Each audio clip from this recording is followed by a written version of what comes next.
Hi everyone, welcome back to the channel. In today's video, I am going to be sharing part 1 of my Christmas scene.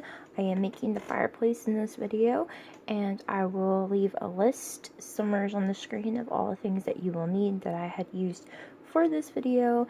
And with that being said, let's get into the tutorial. So to get started, I am using some cardboard, and I had went ahead and I had measured it to what I wanted, and it's about 6 inches wide, and it's pretty tall. It's at least over 14 inches tall. Like, I wanted this to be a tall fireplace for, like, you know, if I wanted to add this as like an extra wall in a dollhouse or something. And so I also used about a 1 inch for each of the sides, and I did leave a 1/2 centimeter onto the other sides of the fireplace so I could fold it in on a tab. And I did add extra cardboard inside for stability that I had just showed you. And I was going to do this, but I ended up changing my mind. I was going to use cardboard for the seating part, and it was going to be about 3 inches wide. And then I changed my mind at the last minute because, like, I didn't like how not sturdy it was. So I ended up changing it into 3 beam pieces, which ends up being like 12 of them. And I just did that because I wanted the stability to be a little bit better. I also want it to be a lot heavier, and I didn't want it to like fall over. And with the Jenga beam pieces for the bottom, it definitely made it more sturdy. And I also did that for the beam on the mantle as well.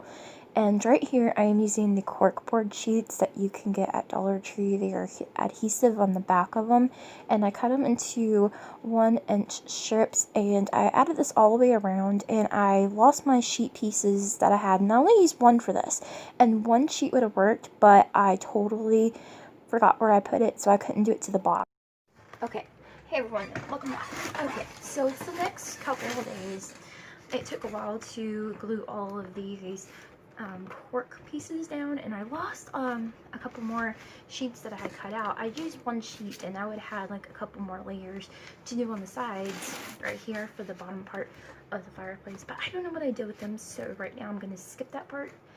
But I glued 12 of these blocks. These are Jenga pieces, and I glued 12 of them, 3 in a row, in 2 rows, 3 in a row.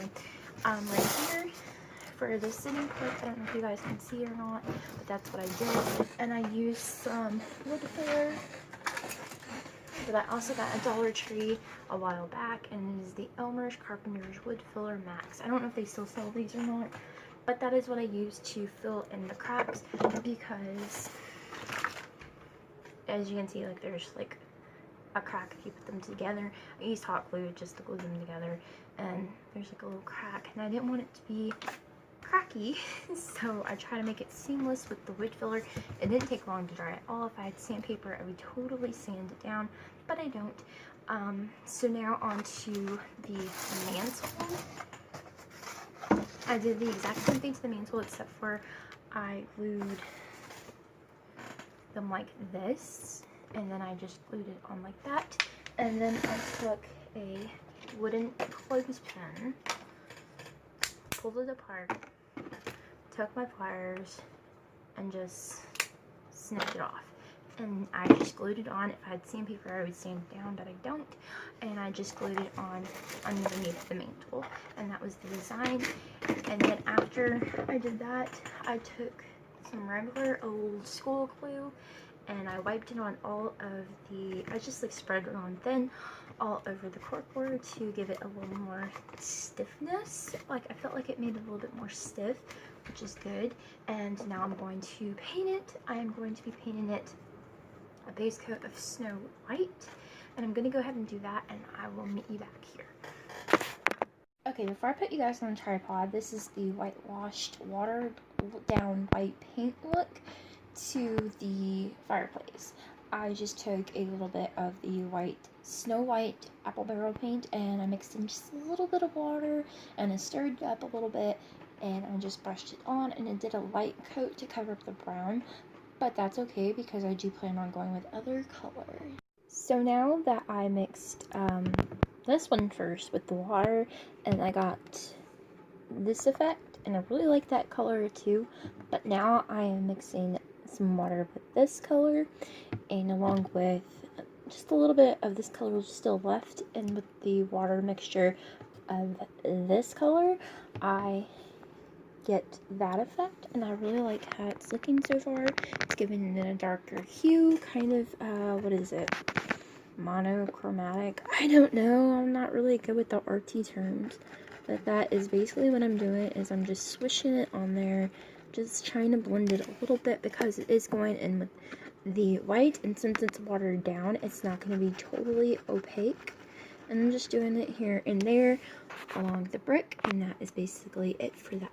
Up some darkened spots, I got this piece of sponge and a little bit of white paint on it. It's the same Snow White paint, and I'm just tapping and rubbing it on the darker pieces, and I'm just going to continue to do that throughout the fireplace because I don't want it to be super dark, but I don't want it to be super light either. After I added all of the grays and that pavement color and the white, I went ahead and I went over with a little bit more of watered down white to give it a lighter hue to it, and I kind of like it. Okay, so now I'm going to show you how I painted this part, but I'm going to do it on here on the base of the fireplace.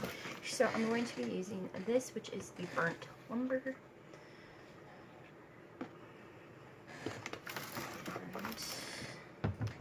Okay. So what I'm going to do is I'm going to take a little bit on my paintbrush, and I'm just going to brush it on a little bit. You don't need to be like a super heavy coat because I am going to be wiping it off as well. So I'm just going to continue to do that.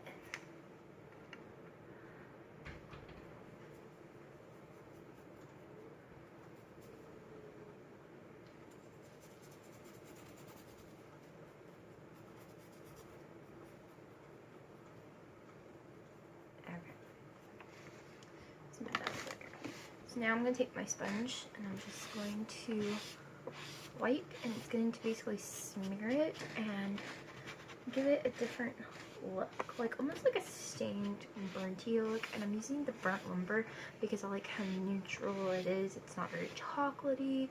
It's like a nice dark, cool kind of brownie color. And I like that. I like the cool browniness of it versus like something that's warmer. I want this to be cold-ish. I'm just going to wipe and smear more on just to get a little bit darker effect on some parts. And you can tap. You can tap and then smear, tap and smear. And that's basically all there is to it. And I'm pretty much going to do the exact same thing up here, maybe, or I may end up painting it white. But that is pretty much it. Thank you all so much for watching, and I will see you in the next video. Bye.